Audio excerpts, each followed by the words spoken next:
In the spoken meditation, Carol shared some important ways that we all help toward building the beloved community in this place. And often in UU circles, you hear that phrase, building the beloved community, but I'm not sure we always know what we mean by it. It sounds nice, I think, for the most part, but we're not always sure what we mean. That term, beloved community, was coined by the early 20th century American philosopher Josiah Royce, but most of us learned it not from Royce, but from the Reverend Dr. Martin Luther King, Jr., who often spoke of the beloved community as the ultimate end of his work. As an early example, after the Montgomery bus boycotts and looking toward where do we go from here, and speaking about the larger movement toward which he was building, he said, "The end is reconciliation. The end is redemption. The end is the creation of the beloved community." It is this type of spirit and this type of love that can transform opponents into friends. It is this love which will bring about miracles in the hearts of men. Notice what King is not saying. He's not saying what we're often accustomed to hearing in our highly competitive society, that the end goal is decisive and crushing victory over your opponents. That's not what he's saying, right? For King, building the beloved community requires the even harder work of reconciliation, of redemption, and of being in right relationship, of transforming opponents into friends. As Dr. King said in his 1967 A Christmas Sermon for Peace, we will not only win freedom for ourselves, we will also appeal to your heart and to your conscience, and we will win you in the process, and our victory will be a double victory. That's what he meant by a love which brings about a miracle in the hearts of men. Practices like nonviolent activism that instead of just dominating and destroying your opponents, instead confront them with your inherent worth and dignity, with the inherent worth and dignity of people and groups they have falsely believed to be less than human. And this isn't at all abstract in our country. Remember that enshrined into our Constitution. It gets kind of awkward on like Constitution celebration days when people are like, let's read the whole Constitution. And then they come to some of those parts about the Indians and some of the things like the 3/5 compromise, where we declared in our Constitution that some people were going to be counted as 3/5 subhuman compared to other humans. So this idea of confronting other people with your full inherent worth and dignity is a powerful one and a transformative one. According to the King Center, which sustains Dr. King's legacy, for Dr. King, the beloved community was not just some lofty utopian goal to be confused with a rapturous image of the peaceable kingdom in which lions and lambs coexist in ideal harmony. Rather, the beloved community for him was a realistic, achievable goal that could be attained if a critical mass of people committed to and trained in the philosophy and practices of nonviolence. Dr. King's beloved community is also a global vision in which all people can share in the wealth of the earth. In the beloved community, poverty, hunger, and homelessness will not be tolerated because international standards of human decency, the bare minimum that we owe to our fellow human beings, will not allow it. Racism and all forms of discrimination, bigotry, and prejudice will be replaced by an inclusive spirit of sisterhood and brotherhood, seeing all human beings as our sisters and brothers. As Dr. King said, we'll either come to see that we live in a giant world house and learn to live together in peace and to share prosperity, or we will perish together as fools. In the beloved community, international disputes will be resolved by peaceful conflict resolution and reconciliation of adversaries instead of by military power. Love and trust will triumph over fear and hatred, and peace with justice will prevail over war and military conflict. Dr. King's bold vision of beloved community is deeply connected to our UU principles. The inherent worth and dignity of every person. The goal of world community with peace, liberty, and justice for all. The interdependent web of all existence. But to what extent is it realistic? To look even farther back, the vision of the beloved community is in many ways a secularized version of what Jesus called the kingdom of God. But too often Jesus is confused with the White Queen from Alice in Wonderland, who thought that Christianity was just about believing 6 impossible things before breakfast.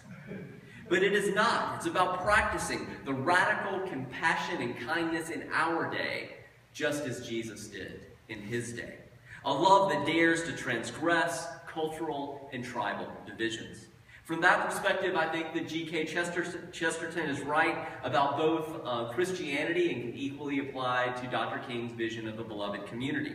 That these visions have not been tried and found wanting, they have been found difficult and not tried. To give just one example, remember that for Dr. King, the beloved community was a realistic, achievable goal that could be attained by a critical mass of people committed to and trained in the philosophy and practices of nonviolence. Given the effectiveness we have seen of nonviolence in Dr. King's movement and Gandhi's movement and others, what would it mean to really work toward having a critical mass of nonviolent activists? What might it look like if we reallocated even 1% of our military budget to train people in nonviolent techniques, and then 2% the next year, and then 3%, and so on? How might such a paradigm shift help us move away from what Dr. King called the 3 greatest threats to ever building the beloved community? Racism, materialism, and militarism. Racism, which keeps us apart based on superficial characteristics. Materialism, greed of some people having too much and some people not even having the bare minimum. And militarism, of thinking that every problem is best solved with violence. In our own lives, what would it look like to seek to communicate with one another increasingly, even when we're stressed out, less with harshness and with violent words, and more with nonviolence and compassion? Allow me to continue to take us back down to the interpersonal level with a story. During my childhood, the closest glimpse I ever had to what the beloved community might look like was at summer camp. Do I have any summer camp people today? Any major summer? You went a lot? Okay, quite a few, maybe half. Starting at age 10, I attended a camp in Black Mountain, North Carolina for 2 weeks each summer that extended to 4 weeks at age 16 to around 7 weeks at age 17. And then during college, I would spend 10 to 12 weeks each summer at this camp as a counselor, and then as an age group director, and then as a waterfront director, and then one final little 6-week summer as the water ski instructor. I would sometimes, and as a young child, those 2 weeks each summer were like an almost perfect, idyllic, beloved community. And I would sometimes think, we should just have the whole world live in summer camp all the time, right? But of course, summer, as today reminds us, is but one season of the year. And in retrospect, I can also see the other angles that were invisible to me as a child, the tremendous race and class privilege that made possible those 2 weeks each summer. And also, as I became not a camper, but a counselor responsible for making those 2 weeks happen, not just for coming and enjoying them, I began to see that summer was also an exhausting sprint for the adults. And while exhilarating, that sort of level of commitment and energy was not sustainable year-round, even for college-age counselors. As a child, I also envied the lives of the 5 owners of the camp who got to live there year-round in the off-season. They were such fascinating people, and I used to think that even if camp wasn't sustainable long-term, this is a big camp, it had about 400 campers, about 150 staff, that it still must be for those, a beloved community for those 5 families who were full-time residents. But again, as I grew up and became an age group director and a waterfront director and began to enter the real inner circle of the camp, I began to see that even these phenomenal human beings, these camp directors and owners who did so much to create the magic of camp each summer, were human beings like the rest of us, with imperfections, with rivalries. And that for the most part, they retreated to their respective homes and families during the off-season. My experience at camp was one of my earlier lessons in both the possibilities and the pitfalls of building beloved community. And that spirit allowed me to share with you just one more story, this one from our Unitarian Universalist heritage.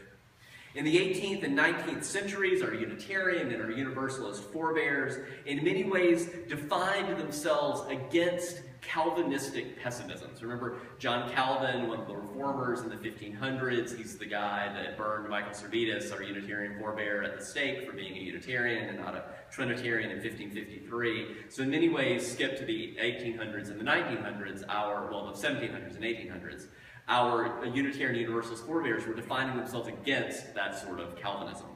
They were rejecting the idea that human nature is characterized, as Calvin had thought it was, by total depravity.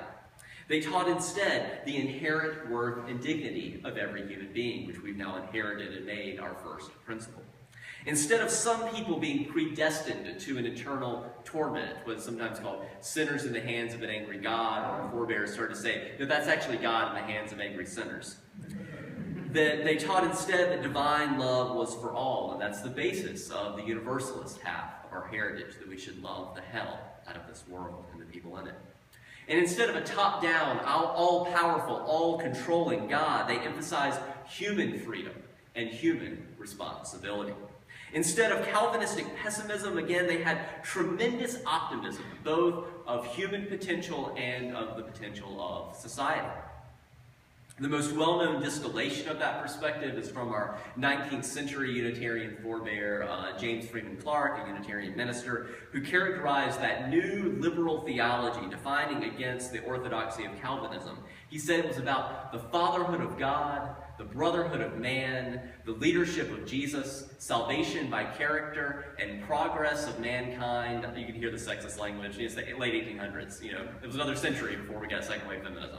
The progress of mankind onwards and upwards forever. So you can see that the fatherhood of God, that we're all part of one family, the brotherhood of man, pre-John Lennon, we're all related, we're all brothers and sisters. The leadership of Jesus, for them in the 19th century, humanism was still to come in the early 20th century.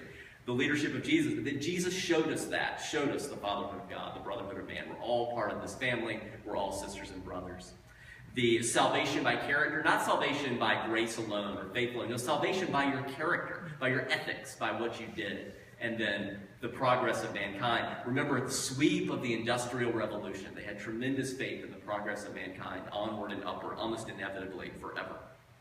But that optimism did not rest solely with our forebears. 119 communal and utopian societies were established in the United States between 1800 and 1859, so pre-Civil War. And more than half of them were formed during what is known as the frenetic 40s, a decade marked by some of the most intense reformist fervor that America has ever seen. I'd like to share with you again just about one of them, Brook Farm, a utopian experiment from some of our transcendentalist forebears. Unitarian minister George Ripley left his Unitarian pulpit, but not like Emerson for the lecture circuit. He left it to try a utopian social experiment that they called Brook Farm. They called it we're going to build the city of God, or what we may call the beloved community, on a 200-acre dairy farm called Brook Farm, about 9 miles outside of Boston.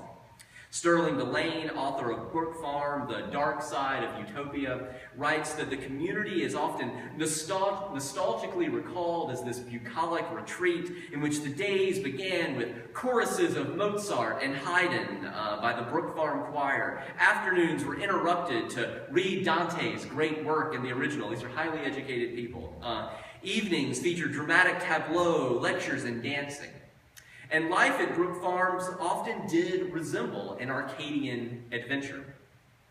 But what is never acknowledged, or rarely acknowledged, is the desperation that came from unrelieved financial pressures, the loss of faith in Brook Farms' leaders, the class antagonisms that often smolder just beneath the surface of community civility. As you may can guess, when you're accustomed to an urban, literary life of the mind, it turns out that a few months reading agricultural books after you've left your pulpit does not actually prepare you mentally, physically, financially for running a 208, or changing a dairy farm into an agricultural farm. It actually turns out it was a dairy farm in the first place. They didn't know this because the soil was kind of sterile, and that's why it was a dairy farm, not an agricultural farm, as they were trying to do. And although the transcendentalist residents of Brook Farm found the country life really to be invigorating in many ways, a huge initial setback was that after 5 full months of often backbreaking labor, the community still had no reliable source of income. Some of that was crops failing to come to fruition, some of that was the distance from market. Or even more alarming, they did not have a feasible financial plan to sustain the association's future operations. And although the Brook Farm experiment did actually last for 6 years, from 1841 to 1847, 2 tragedies forced the community to collapse. First, and here I'll let you draw your own parallels to today, there was a smallpox outbreak in November 1845 because, perhaps you guessed it, they didn't get vaccinated. Second, in March of the following year, an accidental fire destroyed a major new building project, which had never been insured, so that added a devastating loss on top of an already unsecure financial base. There are many potential lessons for us today from these utopian social hopes. One is that intention does not equal impact. The residents of Brook Farm, particularly George Ripley and a few of the other leaders, they had the best of intentions, and they actually worked extraordinarily hard. But it is that just good intentions and hard work is no guarantee of success, no guarantee of progress onward and upward forever. Another lesson in retrospect is to not neglect your strengths. They had this sort of lofty, abstract, agrarian ideal that we have to go out, and we have to grow our own food, and that has to be the source of our income, while not realizing that one of their greatest assets was actually their intelligence and their education. So they also had a boarding school at Brook Farm, but it was always sort of neglected. It was sort of something they did on the side, and they're really emphasizing the crops. But even though education for them likely had the greatest likelihood of being a reliable income stream. For instance, whereas none of the other antebellum New England communities had more than one college-educated person in their education program, Brook Farm had 3 college-educated people. They didn't make a big deal about that. They didn't promote that and spread the word. So part of what I'm building to is that whereas the Calvinists were, in my opinion, far too pessimistic about human nature, our 19th century forebears overcorrected with an overly naive hope in human potential and societal progress, particularly how inevitable and easy such progress and potential would be.